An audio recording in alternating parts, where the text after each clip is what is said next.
Good evening and welcome to NYU. We're thrilled to have you here tonight in this beautiful room.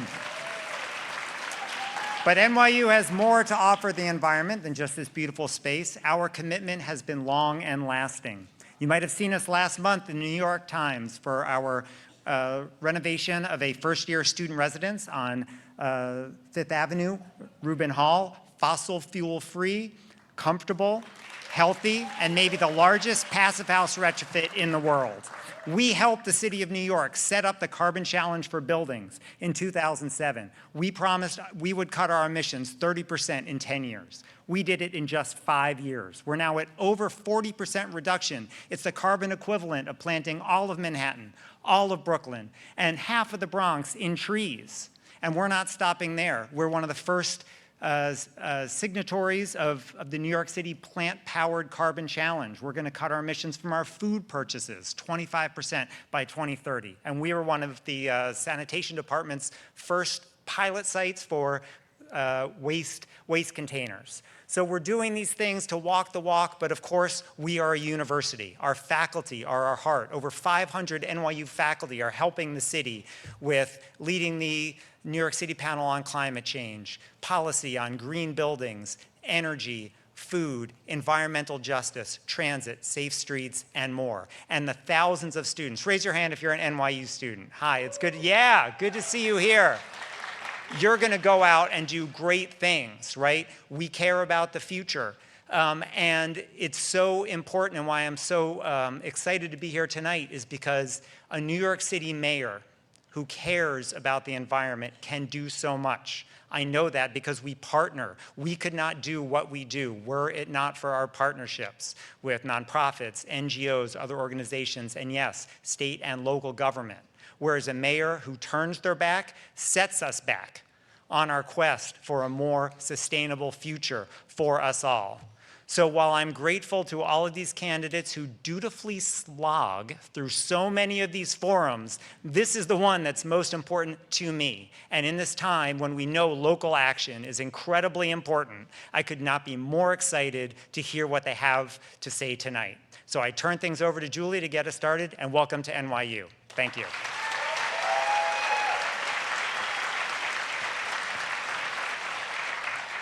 Good evening. Thank you so much for joining us tonight. Thank you to Cecil, Scheib, and a big thank you to NYU for hosting us in this beautiful theater tonight. My name is Julie Tighe. I'm president of the New York League of Conservation Voters Education Fund. As a statewide organization with a large and active chapter in New York City, our mission is to educate, engage, and empower New Yorkers to be effective advocates for the environment. We equip voters with information about climate and sustainability and the key environmental policies being debated in the State House and in City Hall.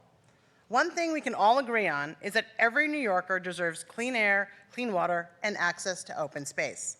That's why we believe there are no off years when it comes to the environment. In every election, these issues are on the ballot. I'm asking audience members to do 3 things tonight. 1 is get educated on where all the candidates stand on the environment. 2 is make sure you vote, both in the primary and in the general election. And 3, take our pledge to vote. Together, we're helping you with the first item, doing one of the things that we do best, ensuring that the environment and climate change are discussed on the campaign trail. As we all know, in New York City, the primary is often the election of consequence, which is why I encourage everyone here to not only vote, but to vote early in the primary. Primary day is June 24th, and early voting starts just 100 days from today, running from June 14th through June 22nd. It's going to be here before you know it. Last, we ask that you scan our QR code to take our pledge to vote so we can show everyone the strength of the environmental voter in 2025. Before we go any further, I'd like to thank each of the candidates for being here, as well as our co-sponsors who helped make tonight possible.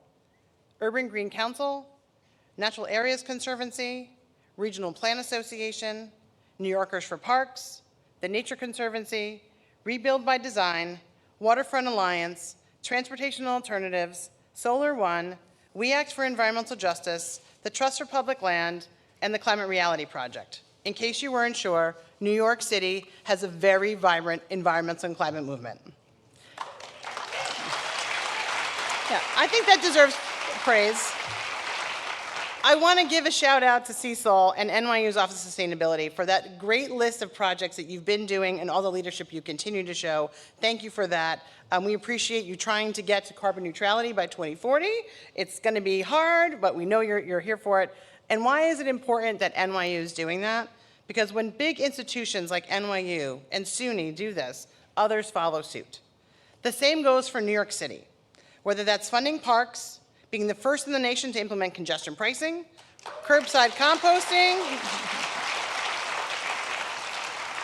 making our buildings more efficient, or making our coastlines more resilient. When New York acts, other cities around the country and the globe follow. That's why this race is so important. We are the arts and cultures capital of the world. We are the financial capital of the world. We have more people than many states. And no, New York City is not your typical city, and this race is not the typical race.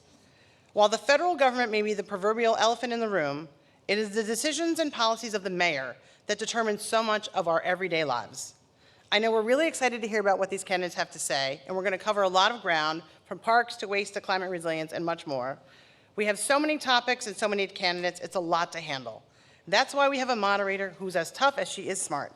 Ladies and gentlemen, please enjoy tonight's program, and please join me in welcoming our moderator, New York One transit reporter, Samantha Liebman.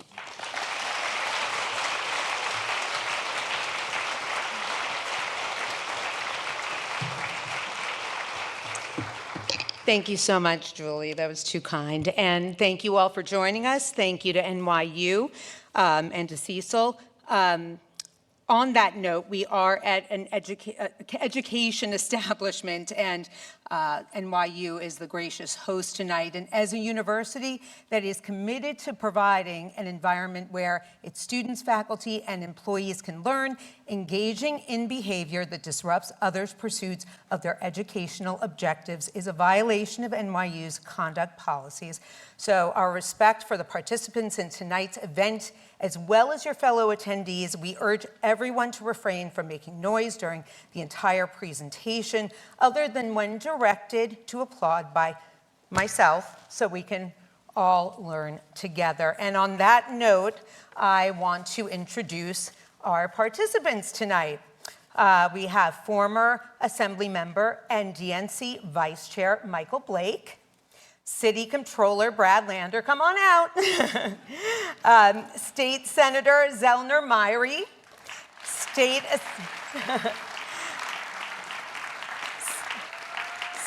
Assemblymember Zohran Mamdani,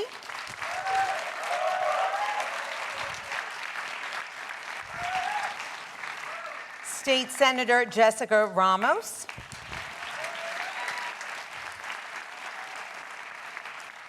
and former City Comptroller Scott Stringer.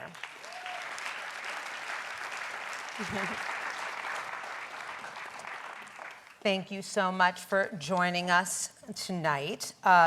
Just a little bit about the format. We're going to have about 6 to 7 questions with a couple of lightning rounds in between. So candidates, please try to keep your answers to about a minute. We are going to start with some opening statements, also about a minute, and you'll also get a chance to each have a closing statement, also about a minute. So with that, let's get underway here. We are going to start with the topic of decarbonizing buildings. So local law 97. Oh, I'm sorry. Sorry, opening statements. Gosh, I wanted to already get into the questions. Yes, please. If we can go down the line, if you want to start, former Assemblymember Blake. Good evening. Good evening. Good evening. Good evening. Thank you to NYU and of course, for LCV for hosting us tonight. My name is Michael Blake. I served as an Assembly member in the Bronx for 6 years. Prior to that, I worked for President Obama for 6.5 years. We are asking for us to think differently in making sure we're focused on climate change. We need to, of course, have congestion pricing. There's no question about that. We have to think more aggressively on the emissions that are happening from our buildings. We have to make sure we're thinking about environmental justice and economic justice at the same time. It's the reason why I've done the work with Green Bronx Machine and finding ways to show the next generation of our children what's possible. We come here with a thought around the true cost of living, affordable housing, and how do we reimagine our public services, where you can make sure that people are able to live and to thrive by having clean water and clean air and cleaner communities. We come because too often we have not had these opportunities. So I'm asking for your support, I'm asking for your belief, because as the only person who has White House, State House, and local experience, we're best prepared to make sure we help our communities right now. You have many people who should be here right now. If a mayor candidate is unwilling to be in front of you, they have no business being your mayor. My name is Michael Blake, and I ask for your vote tonight.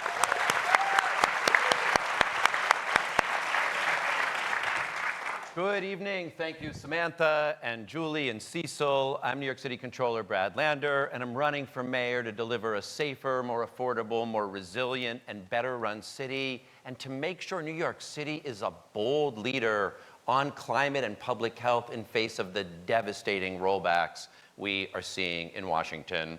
I'm proud to have worked alongside League of Conservation Voters and many of you over the last couple of decades together. We banned styrofoam. Then we got rid of single-use plastic bags. New Yorkers used to throw out $10 billion a year.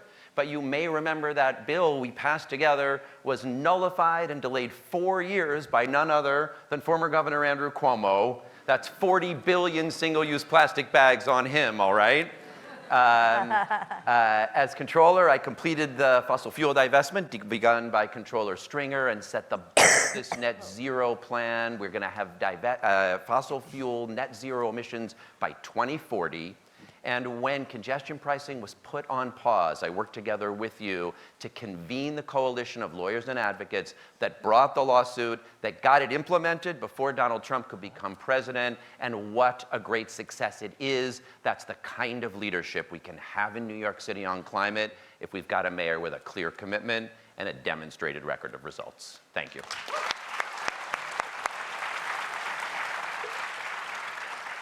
Good evening, everyone, and thanks so much for having me. I'm State Senator Zellnor Myrie, very grateful to be with all of you here tonight. Let's get straight to it and not kid ourselves. We are falling behind, and we are in the middle of a climate emergency where every level of government has fallen short, has not done enough. On the city level, Mayor Adams has failed to protect New Yorkers from extreme heat, from storms, from floods, has failed to cut our pollution. On the state level, we fell behind on solar and wind for a decade under Andrew Cuomo. Some of you might remember his big green jobs idea was to give a corporate giveaway to Elon Musk. And all it did was enrich the richest man on the planet at the expense of $1 billion to us New Yorkers. We are only at 5% in solar and wind, because we have not dealt with this emergency with the urgency it demands. That is why I am running for mayor. This is personal for me. I grew up with asthma in Brooklyn because of poor air quality. The time for change is now, and I'm looking forward to being your next mayor to step up and do what it takes. Thank you.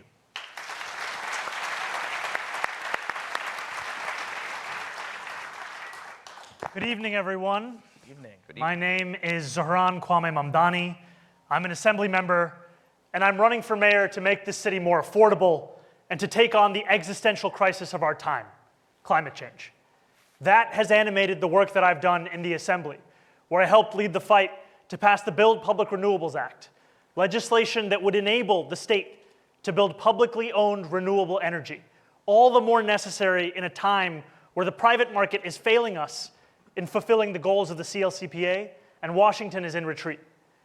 I helped lead the coalition that defeated the 8th largest carbon emitter in the country, NRG Energy, when they sought to build a frack gas power plant in my district. And finally, I launched the campaign called Fix the MTA, which I won't tell you why we named it that, which won more than $100 million in increased subway service, bus service, and a first-of-its-kind free bus pilot that saw the most significant increase in ridership from New Yorkers who made $28,000 or less, and saw 11% of its new riders getting out of cars they were driving or taxis they were taking and onto public transit. Buildings, energy, transportation. These are the three main sources of carbon emissions in this city, and as your next mayor, I will tackle each one of these, and I'm excited to talk to you about how. Thank you.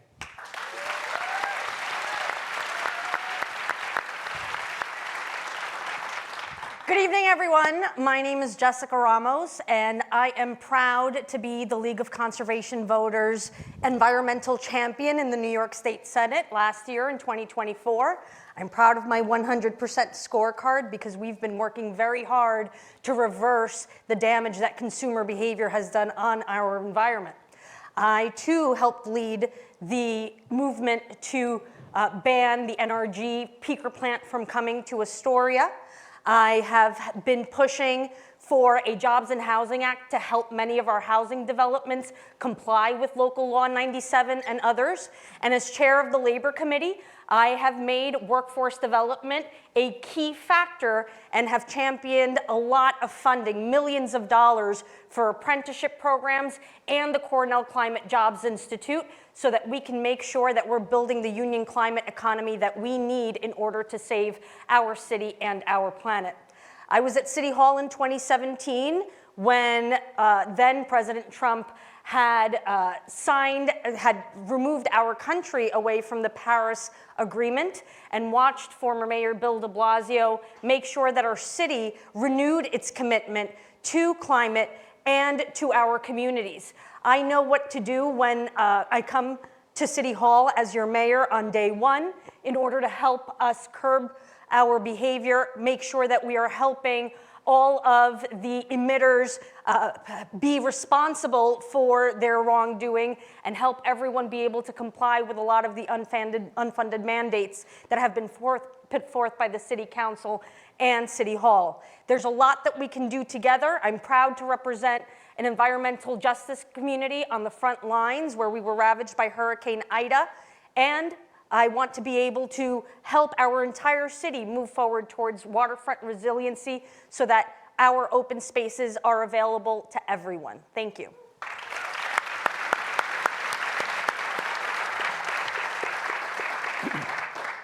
I'm Scott Stringer, former New York City Comptroller, and I'm really very proud to be here with all of these pro-environmental candidates running for mayor and the League. I'm very proud to be here with a man who is now back in New York City after decades living in the suburbs. Andrew, thank you for joining us tonight. That's okay with me. We want a safer, greener, and healthy city, and that's why all of you are here tonight. And the truth is, we collectively can get this done. But the problem is that the special interests who have ruled the day in the city for the last many years are in the way. And that's why voting and participation and coming out tonight is so important. I believe very strongly that the environment is not just for us in this room. It's for the kids who come after us, kids who come after you. We have got to leave this planet better than we found it. And we know we're not doing that. You know, when I was controller, a lot of environmental groups came to me and said, you manage the 4th largest public pension fund in the United States, 14th largest in America, and you have an opportunity to be a game changer on climate change. You have to divest from fossil fuel. It was not an easy journey. It was not an easy journey. The powerful interests came to me. We're going to sue you. We're going to stop you. We worked with community-based organizations. We brought in consultants. We worked with our labor allies around a table. And yes, it took a couple of years, but we did the largest fossil fuel divestment ever, $4 billion. Let's give it up for the future of this planet. I tell you that because we controllers, no one knows what a control, guys, they think we're out of control. But imagine a mayor who has the power, who has the interest, who has the passion for environmental justice. Do you know what a mayor could do in one term in terms of all the issues we're going to discuss tonight? This election is the game changer election. I'm proud to be part of this. I'm proud to be here with you. We have to win this election. Thank you.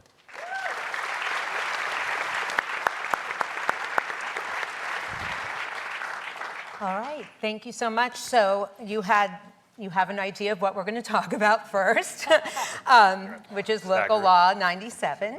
Oh, no. No, we got through everyone. Oh, we were just talking. Oh, okay. So local law 97, as you well know, 2/3 of New York City's carbon emissions come from buildings. And local law 97 is the city's most impactful tool for reducing them. So as mayor, how would you defend against efforts to weaken the law, and how would you expand technical and financial support for building owners, particularly in affordable housing? We'll start at the other end this time.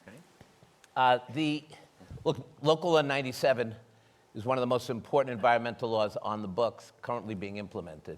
But loopholes already exist in the law. And I believe that we have to hold the most powerful people in the city, the people who own our big luxury buildings, to the highest possible standards.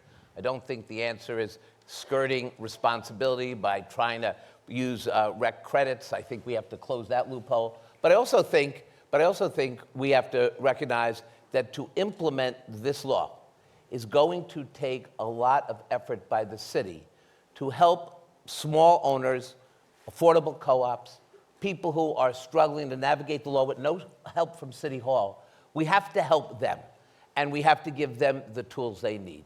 The people who are at the top 1% will figure out how to implement the law and reduce the emissions. And we have to reduce the emissions. 70% emissions is really serious and dangerous. We can reduce that. But I also think we have to be proactive at City Hall to make sure that we're identifying funding sources. We're helping cut through the bureaucracy. When I go out, especially in the boroughs around the city, talking to a lot of the co-ops, they're telling me we just need someone at City Hall to help us. We want to do the right thing, but we're having real struggles trying to get to the mandates and the deadlines. And I'm going to try to do that as mayor.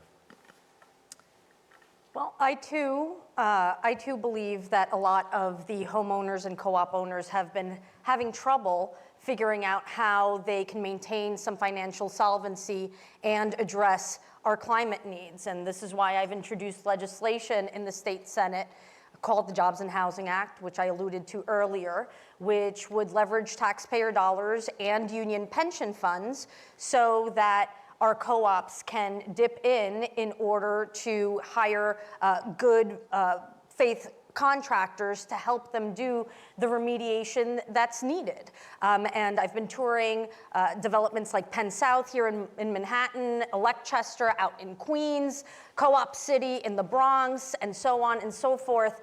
They have been dealing with a lot of financial challenges as it is. Many of these developments actually are off the grid and have their own ability to produce energy. And making that switch is just going to possibly even lead them into bankruptcy in some cases. So our job in city and state government, frankly, is to be able to help them be able to comply with the law and do the right thing.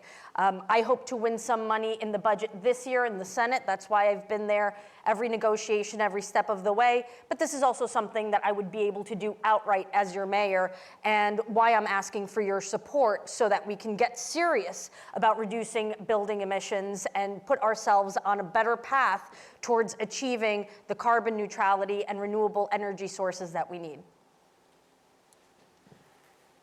It's no surprise, given that we have a mayor who described himself as... I guess they're not coming. Just in case. Yeah, I guess he's going to wait till the next forum. Yeah.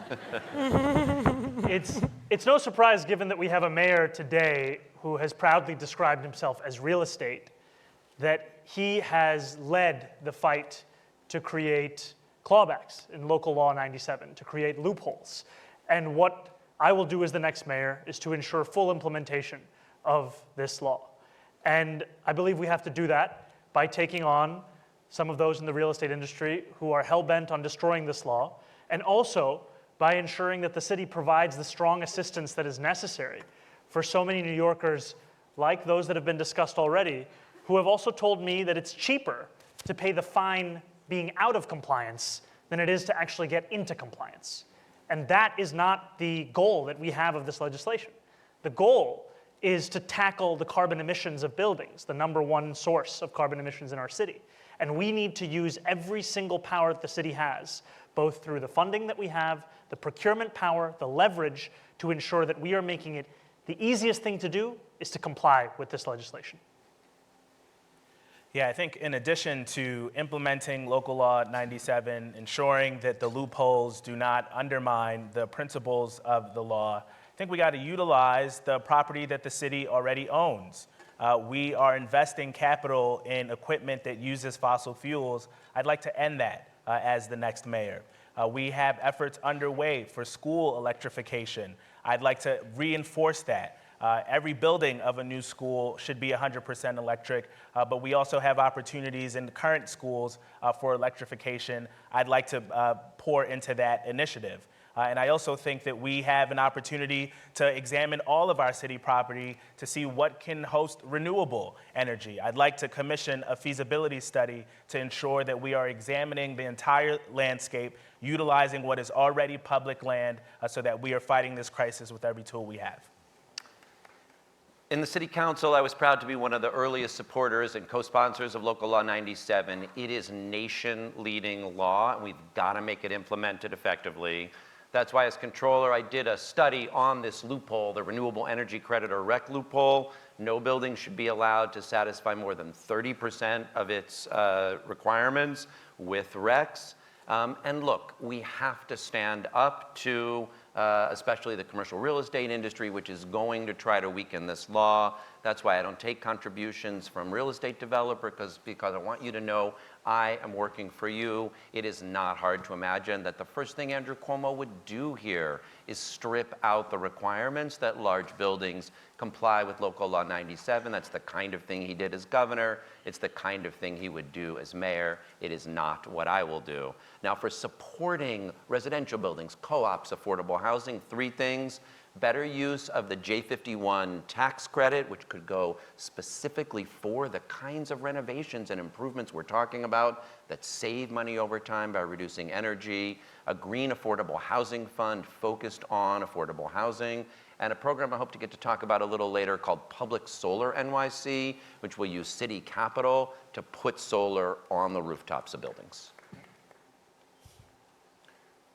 We all agree that it has to be implemented. Full stop. To the question is, how do you actually hold people accountable that are not doing it? And I think fundamentally, what we have to do is get serious and rescind incentives for people that are not doing their job.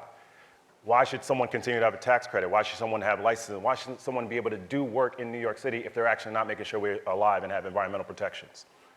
To the question that is also not being addressed is, how do you then pay for it when people do these things? And I fundamentally have said, we need a peer-to-peer tax in New York City. What does that mean? If someone does not actually have their primary residence here, but they effectively have a vacant one here, that's hundreds of millions of dollars that we can actually raise that revenue to pay for us to have true environmental justice. That would not raise tax on one person in this room. It would be only for those that have not actually been living here in a serious way. And we think about it, come on, Brad, don't cough through my answer, brother, right? Come on, man, come on, I'm rolling right now, right? You're so sensitive. As the person who was the chair of the Mitchell-Lama Committee, when we think about what's happening for our co-ops and our local developments, we are not making it easier for those that are not in these large entities. And so actually make sure we put funding for them to be able to implement. But again, fundamentally, let's have lawyers as well as economic incentives ensure that if implementation is not happening, take away tax breaks for those that are not doing their job. My mom struggled with asthma, she still does. And fundamentally, we too often are not thinking about it, that the emission, the greatest level of emissions is not coming from vehicles, it's coming from buildings. And as someone from the South Bronx, I've seen this over and over again. I am sick and tired of us being in a city where we are giving incentives for people to not protect us who are only hurting us. If we change the dynamics of the economic parity, that's how you actually make sure that it's implemented and implemented correctly for all of us. All right.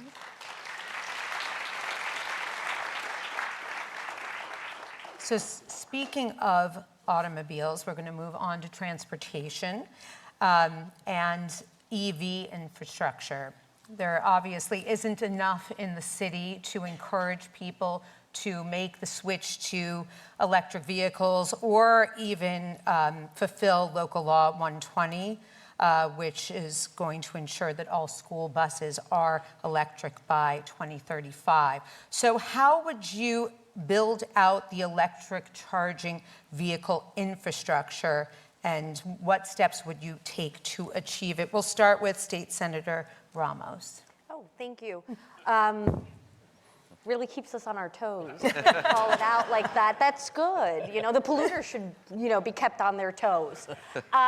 Look, making sure that our school buses make the transition is a really important aspect of making our air cleaner. As the chair of the Labor Committee, I have had many conversations many times with our bus driver unions who really have questions about what that transition would look like in terms of the workforce, particularly when it comes to bus mechanics. Because of course, operating on an electric bus is very different than a regular one.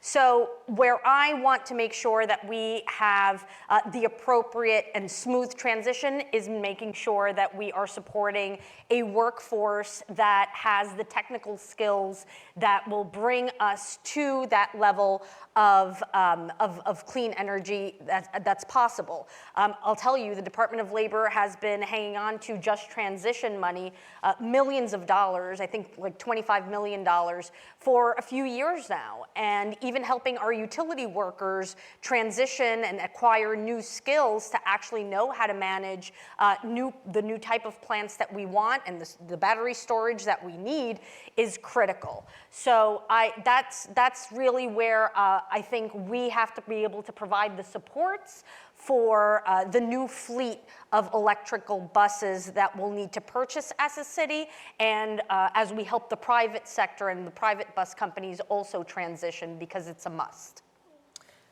And we'll go to, Assemblymember Mamdani.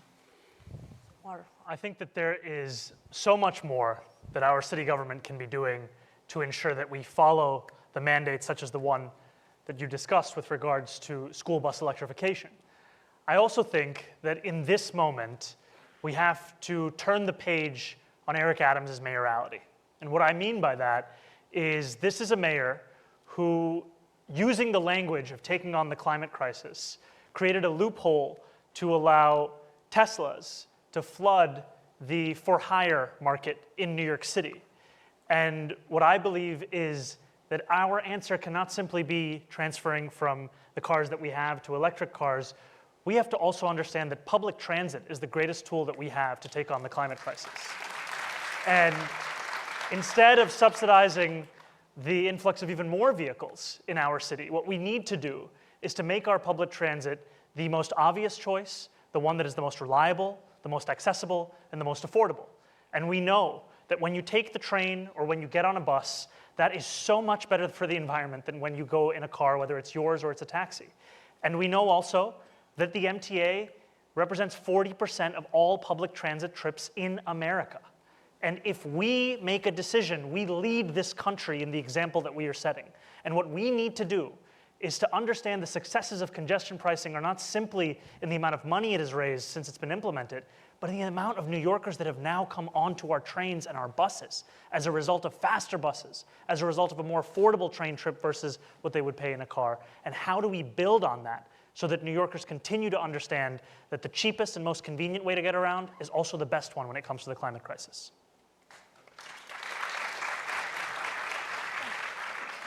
We certainly have to ensure that our bus electrification mandate is met.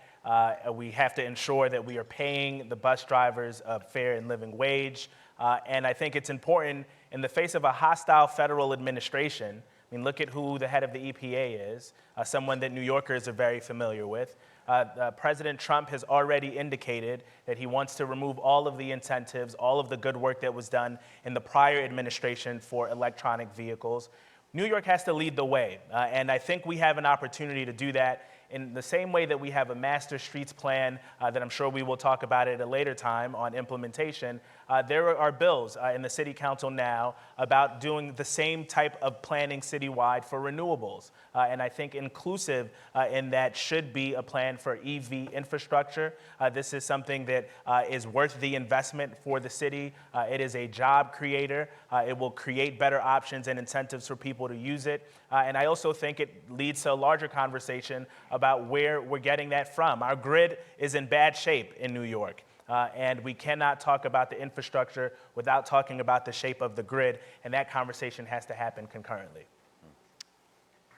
I want to spend one more minute just praising congestion pricing here because it was a hard fight. 15 years, I think, since 2007 when LCV and I started supporting it until we got it, and we only just got it across the finish line on time because had we not, we wouldn't have it at all, and the success is remarkable. I mean, the reduction in traffic, 10 to 30% improvements at the crossings, more people on transit, cleaner air, $50 million in the first month coming in for mass transit. All of that is an extraordinary transformation and helps us move away from cars toward better funded mass transit and cleaner air. Then it does one more thing that really gets at the answer to this question. It pays a streetscape dividend. You can already see that there is, excuse me, both less traffic and actually some people have even told me easier parking in their neighborhoods because there are fewer cars coming into the central business district. So the question is, what will we do with that streetscape dividend? And in Montreal, they did a comprehensive study of their curbside and streetscape and said, what could we do? Where can we get on-street loading zones? Where do we want to make sure we're getting the new EV charging? Should we consider, and where should we consider residential parking permits? Where should they be? There be amazing new bus and bikeways like 14th Street, which could be on 34th and 42nd and Fordham Road, and in all the boroughs as well. That kind of Montreal-style comprehensive approach to the streetscape dividend can help solve our EV charging and help make our streets far more livable.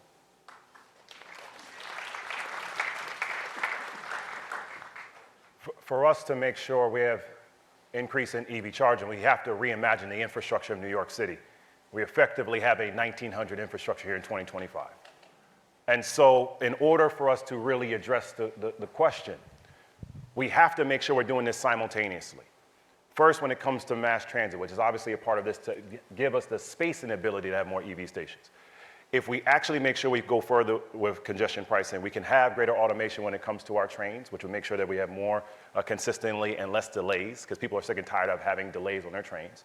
We can simultaneously, I like the woo, I appreciate that. We could keep going and equally thinking about with our buses. Why are buses consistently delayed? In large part because of double parking and because we're not addressing what's happening on our streets with potholes over and over again. That fundamentally is leading to a delay. Why is that tied to the question around EV? If you address the infrastructure of what's happening within our subways and our public transportation, and it leads to more people taking that, we then create more space and more ability for us to actually have the infrastructure that we're then building across our city for more EV vehicles. This is personal for me.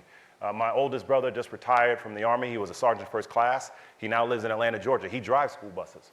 And often we're talking through this conversation is how do we reimagine what's happening in our city? In order for us to do this, we then have to make sure we're talking about how we pay for this. Because you're going to have a lot of people saying, we cannot reimagine what happens in our cities in 2025 and 2026 when it comes to EV vehicles and otherwise. And I've consistently said, if we are in a fight as a mayor, if DC and Donald Trump want to cut our funding, then we should withhold our taxes and sending it to DC for federal taxes, and demonstrate very consistently that we are not going to put ourselves in a situation where we are unable to move forward as a city because people are trying to hold us back economically. I just want to remind everyone to hold their applause until the end so we can keep moving on with the questions. All right. I had such a good thing for applause. It is, but we want to keep it moving so we can get as many questions in as possible. Life's unfair. It just is. But speaking of life, I mean, one of the joys in my life is I have younger kids. And for the last many years, I have walked up the hill to get the bus for the kids. And every time that bus pulls up, I don't know what to expect. things spew out of those pipes into their faces. I can't believe it. And it is happening to kids all over the city. It is absolutely outrageous. Mad respect for the bus drivers who have to put up with it, but the next mayor has to clean this up, and we have to go back to thinking about what's best for children. Every time a kid takes in some of this stuff, it turns out to be asthma-causing, as we've heard tonight. I worry about that for my kids and for the kids I don't know, for that's step one. Second, we talk a lot about congestion pricing, and I'm definitely the one who fought for it the longest because I was in government the longest, but I will tell you that we have to finish the job. And finishing the job means we now have to build out a 5-borough transportation agenda and grid that will get people out of their cars. We have to ease people out by telling them that you can get into a safe subway that runs on time. You can have a bus at your disposal. We do have to complete 150 miles of bus rapid transit. It's in the law. It should be completed. 39 miles or 15 miles a year is not enough. I think this is a real opportunity for the mayor to finally do what we talked about doing many decades ago, which is imagining what Enrique Peñalosa, the former mayor of Bogota, Colombia, when he came to a conference I did with Transportation Alternatives, and we talked about radicalism, dedicated bus lanes, streetscapes, all the things that we've been implementing over 20 years. When we talked about it, people said it couldn't be done. But there are ways now that we have to finish this if we're going to be an environmental city for everybody. Applause, applause. All right. All right, moving on. I wish we could talk more about transportation because that's my beat, but we're going to move on to zero waste.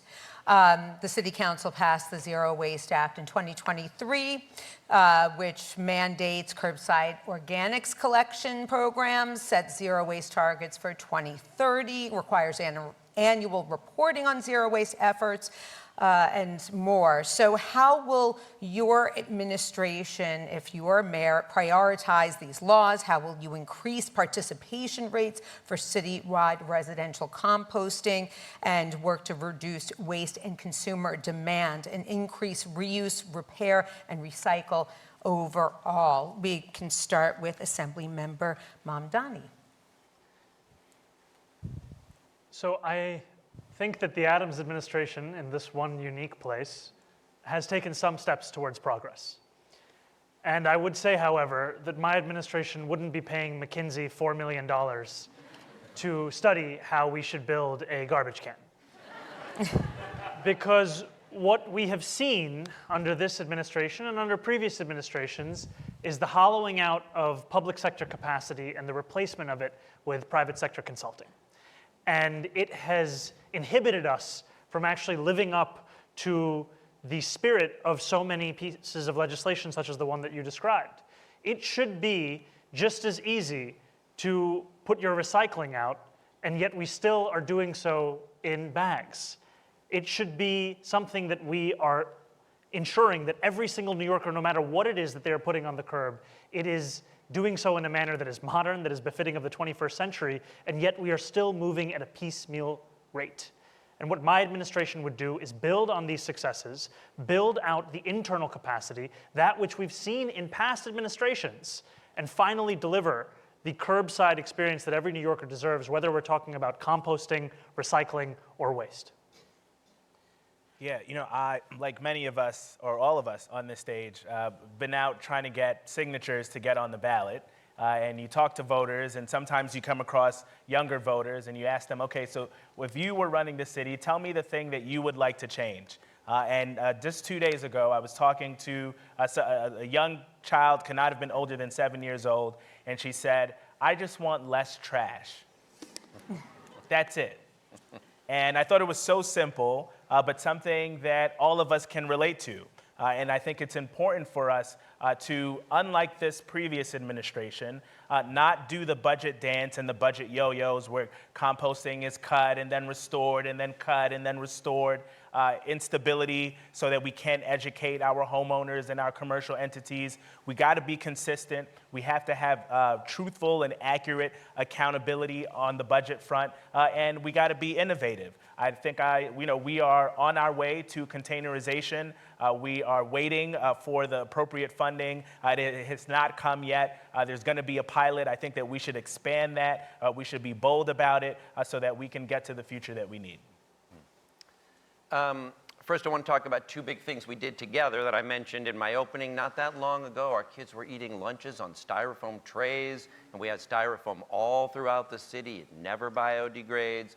League of Conservation Voters and the City Council got that banned. They sued. The petroleum industry sued. We were able to move forward despite the lawsuit. And then it's not that long ago that 10 billion single-use plastic bags were being thrown away by New Yorkers and in the trees of our city, and they are now mostly gone. And yes, Andrew Cuomo still owes us 40 billion of them. There's still more to do. We've got still too much single-use plastic. I will praise League of Conservation Voters. This is the first forum at which we've got reusable bottles, which is good that LCV is doing it, but there's still way too much single-use plastic. We could get rid of a lot more. And on organics and composting, two ideas I would like to pilot. One is to move to 2-day-a-week organics and just 1-day-a-week refuse collection. It leads to dramatic reductions in what people are throwing away and a big increase in what is getting recycled. And then we've got to move also to businesses, to restaurants, to commercial businesses who still are not covered by an organics requirement and still in many cases are putting the garbage out in plastic bags. So we need to help them move to containerization and to composting. That will deal with the rats, that'll make the streets cleaner, and it'll move us rapidly towards zero waste. We have to, again, reimagine our city. And to the point that was raised about what happens within our schools, it has to be a part of all that is occurring, not just within our schools and all entities, whether it be public hospitals, NYCHA, et cetera. So first and foremost, something that was raised around trash. We actually need to have more containers in our city. It doesn't make sense when you're going around many parts of the city right now where you actually can't place your trash anywhere fundamentally, which is leading to greater concerns. To the point, though, as we go further, how do we have better infrastructure within our buildings where people are struggling right now too often on where they're actually putting their recycling? And thereafter, we have too many places in many of our communities right now where effectively it is just being stored up and not incentivized and communicating to our communities often what needs to happen there. When we think through a step further, it is also about ensuring how do we actually provide the deeper awareness to all of our New York citizens about the importance of this. Yes, we can have more opportunities in terms of containers and infrastructure as well, but we actually need more of our people to understand that climate change is not a conversation for 50 years from now, it's about right now. It's about getting people to understanding that recycling is not a feel-good, it is a necessity. And too often what is happening is that we are treating it in these conversations where we're not empowering our communities, in particular in communities of color, where we're often the ones that are recipients of the environmental injustice around the necessity. So yes, we have to make sure we put more infrastructure in place, and yes, make it easier to make sure that we're amplifying it, but we also have to make sure we're making it very clear that the conversations on what are we doing around compost and what is happening collectively has to be one that is about today, not about 10 years from now. Right by my house, there is every week more garbage piled out. It could hit the lights. I'm really not exaggerating. The rats walk upright. They say to me, "Do you really have a shot to win?" I go, "I do. I'll talk to you about it." But you got to talk to everybody. But I tell you about my personal story because what comes after the garbage is the rats and this feeling that the city is not clean and not safe. And we are operating in the 1900s, and we have to look at sanitation differently. A couple things that I want to do, especially with new housing and new development, as we have more density and we're going to hopefully have more affordable housing, we have to change the infrastructure of the buildings so that we can start thinking about garbage in chutes underground, build a new network. I'm telling you, even with containers on the streets, sanitation workers say to me, the rats figured it out. And I'm not pro-rat. I really don't like them, but I don't think we should broil them like Eric Adams. But I do think we need to look at how we deal with a new infrastructure for our commercials and for our buildings, and that's what I would implement in our sanitation reform plan. Yeah, you know, it's really baffling how far behind New York City is compared to so many international cities when it comes to how we treat our refuse. And I think one of the ideas that we have to do is a ton of public education, because obviously garbage just doesn't appear out of nowhere. We need to educate New Yorkers in the languages that they speak about the proper practices that we expect from our neighbors in order to keep each other safe from the rats. And of course, overall, the amount of garbage that we're producing. The more we order from places like Amazon and other stores online, the more packaging and recycling that needs to be done for plastics, for cartons. And frankly, it's been very difficult these past few years in neighborhoods like mine. I have a 20-block stretch with no garbage can on a commercial corridor. Eric Adams has actually removed trash cans from corners where they used to be. And so we have somehow made it more difficult for people to keep our streets clean, not easier. The other complaint I've heard is from small businesses having to have someone stay even later in order to comply with this new schedule of picking up commercial waste later in the day. Again, we should make it easier for people to help us keep our streets clean than not.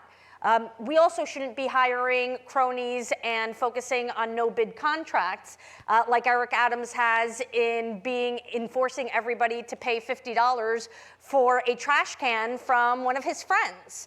And that is unnecessary, and that is unethical, I would argue. So making sure that we are putting forth a system that allows everybody, both residential and commercial, to be able to compost our organic waste, to be able to recycle, to be able to throw away landfill trash, and educate people in that way is really, really important, and the only way we're going to be able to keep our streets clean. It even involves our street vendors who need support in order to properly dispose for the. We need to wrap it up. I'm sorry? Sorry, we need to move it along. I'm sorry. I'm sorry, I couldn't.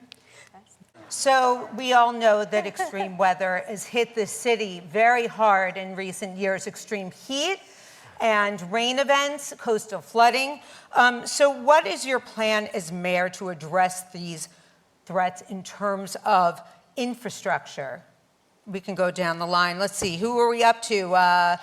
State Senator Myrie. Yes, thank you. Greatest city in the world. Greatest city in the world. I'm a proud supporter of Rain Ready New York in the state legislature that would give the city very clear powers to manage our stormwater.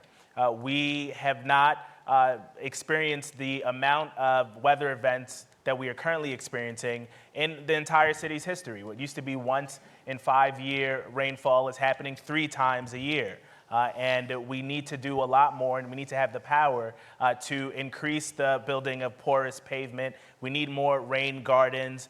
We need to ensure that we are investing in more green and gray infrastructure. We have a sewer system that is over a century old that we have to rework. And frankly, with the amount of coastline that we have, my dream is one day that most New Yorkers could go and swim in our water. But we cannot do that until we repair and fix our sewage system. And so I think we have to pass Rain Ready on the state level and use every tool once I get to City Hall to ensure that we're managing our stormwater. First, I want to apologize. I have to leave after this answer, and not because of what happened on stage. So, before I was in elected office, I spent 15 years working in affordable housing and community development. And that was a movement that developed out of the abandonment crisis in New York City. And it brought 2 things to the table. First, substantial resources were needed to rehab hundreds of thousands of abandoned homes. But the other thing that was needed was the community development movement. People organized in their neighborhoods, including environmental justice groups like West Harlem Environmental Action and the Fifth Avenue Committee where I worked. So when I got to the Comptroller's office, it was 10 years after Superstorm Sandy. And we said, what does the city need to do? And we found that the capital projects were a decade behind and aren't going to be completed until 2030. What had actually emerged after Sandy were these amazing community organizations growing up to say, who's checking on the neighbors in the time of a heat wave? Who's looking to see what happens if the power is out in a building? So what we've got to do now is bring New Yorkers together with a bold set of infrastructure investments that get at green and gray infrastructure, that think about how we're going to make sure that there are cooling centers in every neighborhood when we get that big heat wave, but that also build a neighborhood scale network of resiliency-based community organizations focused on the kinds of climate crises that are coming, because we don't even know, who would have imagined we'd have wildfires in our parks and skies turned orange by Canadian wildfire smoke, and not just coastal flooding like Sandy, but flash flooding like Ida and Ophelia. We must get this city ready. Take a look at the reports we've done on where the physical infrastructure should go and where the social infrastructure needs to go. And we're going to have to do that even as we're building 500,000 new homes to confront the affordability crisis. We can make the affordability crisis and resiliency go hand in hand. Thank you guys very much. I'm sorry, I got to leave tonight.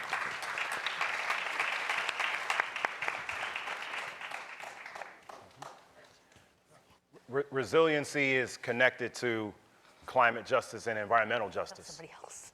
Because too often we are not connecting the two. And so first and foremost, we have to address the immediate concerns when we talk about how we are becoming warmer, faster, and obviously experiencing heat waves that we should not have. It's thinking through how do we reduce not only the emissions, what's happening again from vehicles, but also from our buildings, but also how do we reimagine our infrastructure. Superstorm Sandy was the latest indication of that. When we saw that, because it wasn't just what happened there, is that too many of our entities weren't prepared to respond thereafter.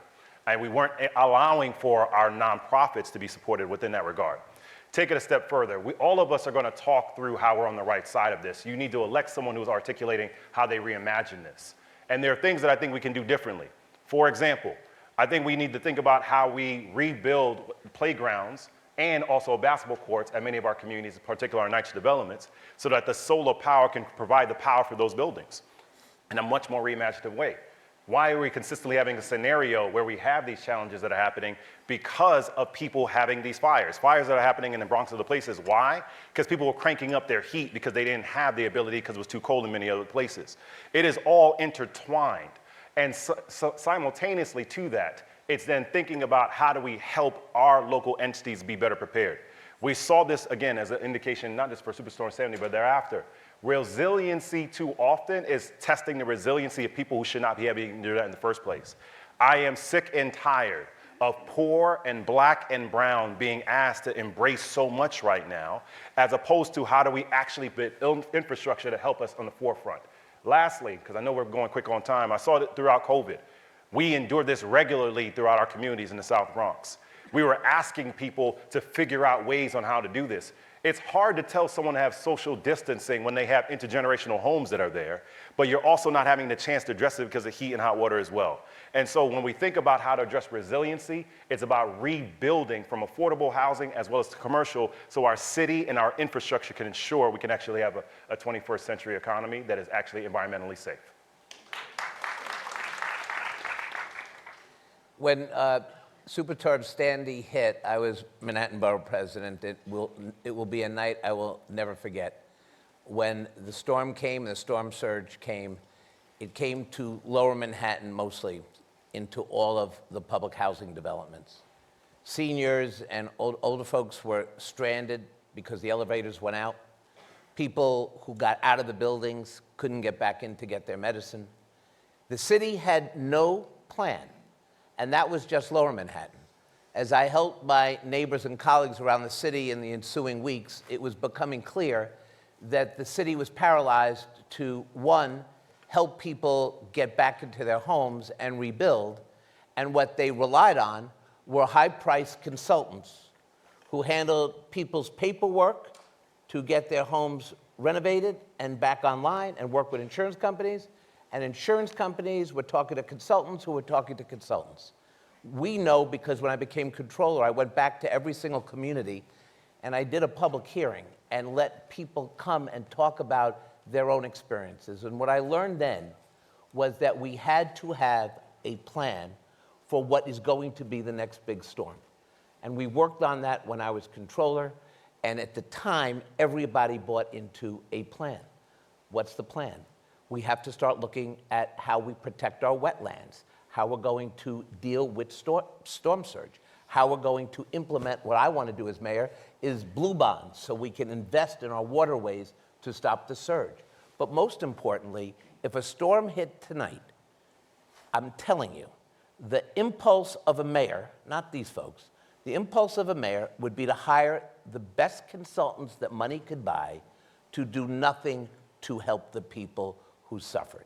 We know that thousands of people never came back to Staten Island, South Brooklyn, and places in Lower Manhattan. And we learned that boilers in basement, when copper hits water, boilers don't work. And we said at the time, when we look at developments and affordable housing, let's get the boilers in the middle of the building so they're not vulnerable when the storm hits and storm hurts it. We are not doing this with this mayor. And we didn't do it with this governor. But we have to start to hold government accountable to the storm that I fear will come. It may not come tomorrow, but it will come in many of your lifetimes. And we are way behind. And the promise of what could have been after Sandy has died on the vine. And I want you to know, as mayor, having worked on these issues for many, many years, we have to implement a plan with OEM. It was painful for me, last point, when I went to City Hall and said to Mike Booker, 1 second, I apologize. We're running out of time here. We have some more questions to get in, so I'm going to have to cut you off. Good. Let's go down. Well, I wish Hurricane Sandy or Superstorm Sandy was the latest iteration of how climate change impacts our communities.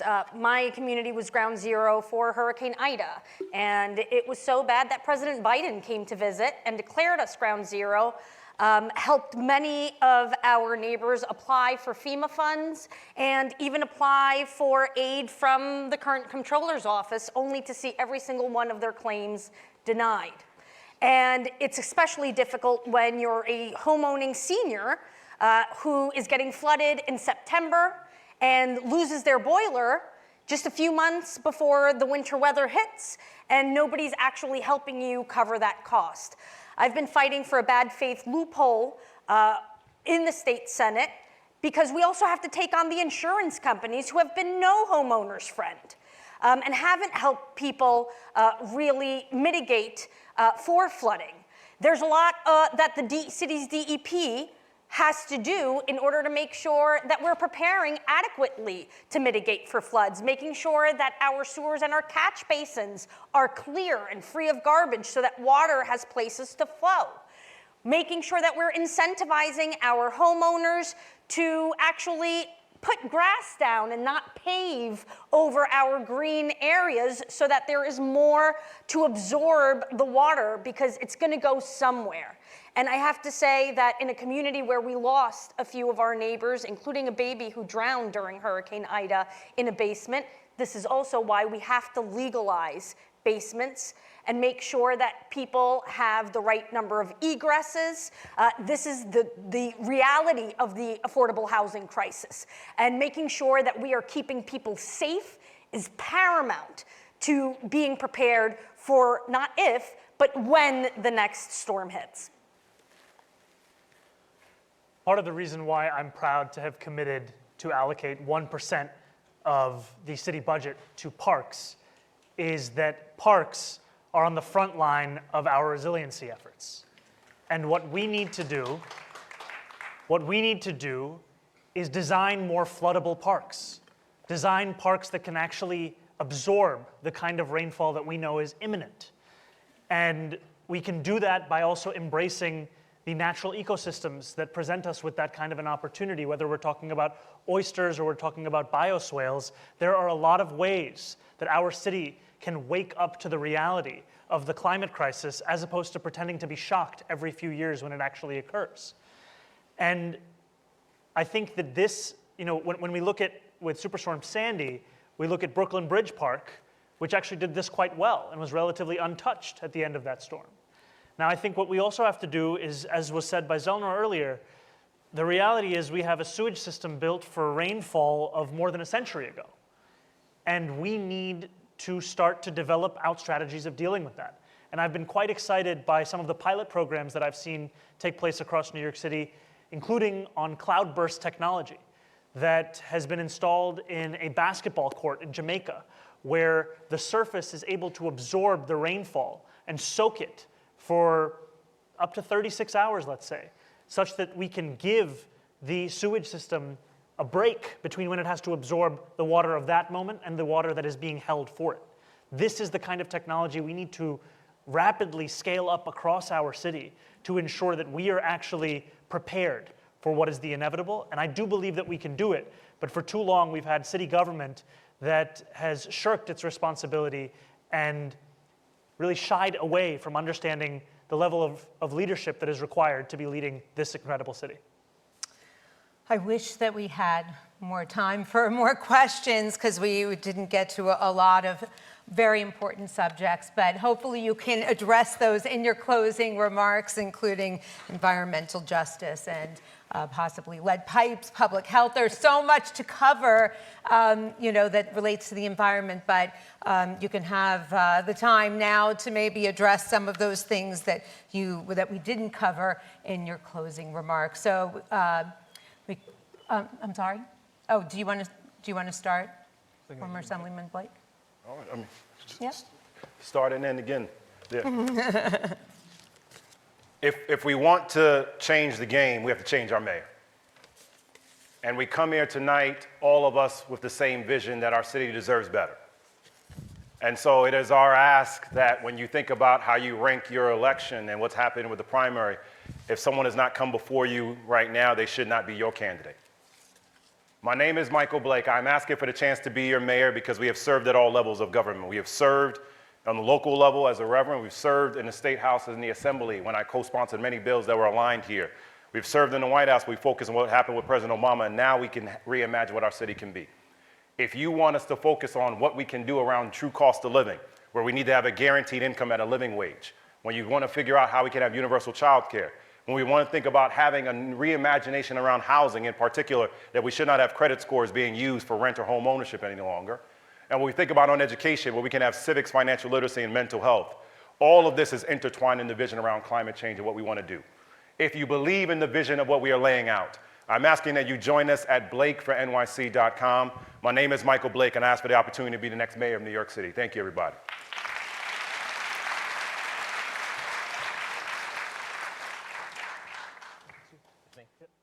Well, first of all, let me thank LCV for this wonderful forum and for all of you being here. This is a packed house, and it says a lot about the future of the city. Look, when we do these debates and we offer our ideas, it's half the job of being mayor. You have to have a vision. You have to know how to build affordable housing. You have to be passionate about education, and you have to be passionate about the environment. I think there's a qualification for the next mayor that should be considered. A mayor is not just going to be able to implement fundamental change unless we reform our government. We have a corruption crisis. We have a crisis in our agencies. We have a total shutdown of so many of the programs that give hope to people in our city. We need a mayor who has the unique experience about reforming our government. When I was in the Assembly, I was the first one to implement rules reform and ended empty seat voting. When I was Manhattan Borough President, I fundamentally changed the way we look at land use and zoning, and we started to look through the lens of neighborhood and participation. When I became Comptroller, not only did I divest from fossil fuel, but I divested from gun manufacturers and the private prison industrial complex. It sounds easy to say it now, but it took me many years to build capacity to do the big things. You also have to have a mayor who's willing to take the hits, because when you offer new, bold ideas, the establishment comes from you. So I ask you to consider my candidacy, not just on where I've been, but also what I believe I can do to bring the city back to life, to help the working people in the city, to make sure that the next generation of New Yorkers have affordable housing, education opportunity, and that we truly become a 5-borough diverse city with a mayor who's not corrupt and a mayor who understands that you don't get to come back here after 20 years of bad government and come back to the city. I'm talking about you, Andrew. Thank you very much.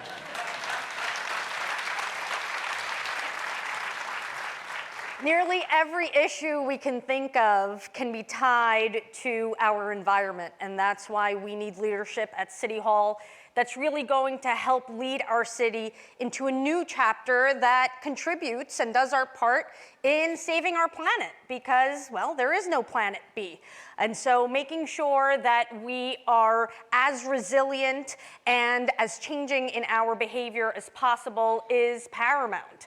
I want to be your mayor to be able to write that new chapter with a renewable Rikers, which we didn't get to talk about tonight, and with really meeting our goals of wind power, where we have been missing, where we've been lacking, with battery storage opportunities, where we've been lacking, and really finishing off our goals towards solar. There's a lot the city can do in reducing its car fleet, in making sure that we are making the best use of our public institutions and our public buildings. This is a tremendous opportunity to show New Yorkers that we can have a pro-environment executive for the first time in our history, and to really be able to compete globally and prove to this world that New Yorkers are the leaders when it comes to climate change, that we're going to do the right thing, and that we're going to usher a world that is much more resilient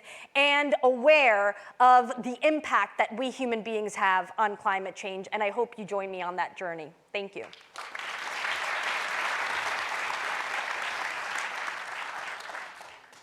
I know there will be many more opportunities where we will discuss our plans to take on the climate crisis, where I can share thoughts around geothermal energy networks, the necessity of passive house standards, the importance of us actually using every single tool that we have to take on this crisis, both with the tools that we currently do and the ones that we could if we actually had the courage to fight for it.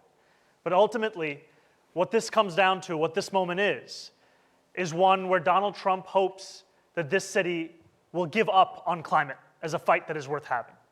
That is what he is seeking to do by illegally putting an end to congestion pricing. That is what he is seeking to do by framing this as if it is a fight for the working class, when we know, in fact, that fighting the climate crisis is a fight for the working class. And ultimately, what we have an opportunity to do in this moment is to defeat the failures of the past of Andrew Cuomo and the present of Eric Adams, and actually build a future where we can translate the ideas that we have shared on this stage into ones that we actually implement. And in order to do so, we have to win. And I am proud to stand here before you as the campaign described by the New York Times as having the most momentum in this race, one that has raised more than $4 million, knocked on more than 70,000 doors across the city, and one that is best poised to take on disgraced New York executives, whether past or present. And it would be an honor to have your support when we do so on June 24th.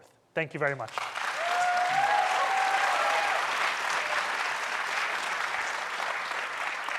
One of my earliest memories growing up in this city is taking the B-43 on Empire Boulevard on my way to PS 161 in Crown Heights. But it was taking those same buses that passed by on Flatbush Avenue outside of my apartment window, that exacerbated the air quality, made me a lifelong asthmatic. There was too much traffic for me to learn how to ride my bike on Flatbush, so I had to learn how to ride it in a park, Prospect Park. I got on the subways every day to get around. So our environment, our public transit, how we get around, it is life-changing. And there are so many people that are depending on us in this moment to step up and protect this city's environment for them. So it isn't just about politics or about a campaign. It's about the future of our city. So I ask all of you tonight, you've heard a lot of good ideas. You'll hear many more in the coming weeks and the coming months. But this fight is not just for us here tonight. It is for children you will never meet, families you'll never get to know, who counted on you in this moment to step up and fight for their future. I hope to be your mayor because I want to be shoulder to shoulder with you as we continue that fight. Thank you very much.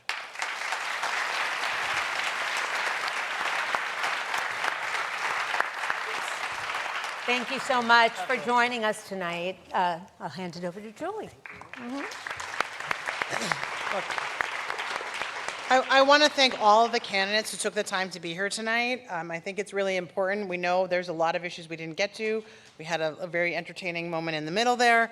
But I really appreciate how smooth you all are about that. And the fact that you were here. Thank you to Samantha. Let's give her a round of applause for moderating. I want to thank again all of our great partners and of course to NYU for hosting us here tonight. I really want to thank my fantastic team so that really all I had to do was show up. Thank you for that. We hope you learned a few things about where these candidates stand in the environment. Most importantly, we have taped this. We hope that you will help spread the word to your friends. Make sure your friends are informed about where candidates stand on the environment. Make sure you vote. There is nothing more important you can do to fight climate change than to vote. And take our pledge to vote early. You can get it from our QR code right here. As a reminder, the primary will be held on June 24th. Early voting is going to run from June, it says 13th here, but I feel like it says 14th before, 14th through the 22nd. Please follow us at NYLCV on social media to stay informed about the race and environmental issues across New York City. And of course, thank you all for providing a good audience here tonight. Thank you for not clapping all the time so we could hear everybody and get through more questions. Thank you so much. Have a great night.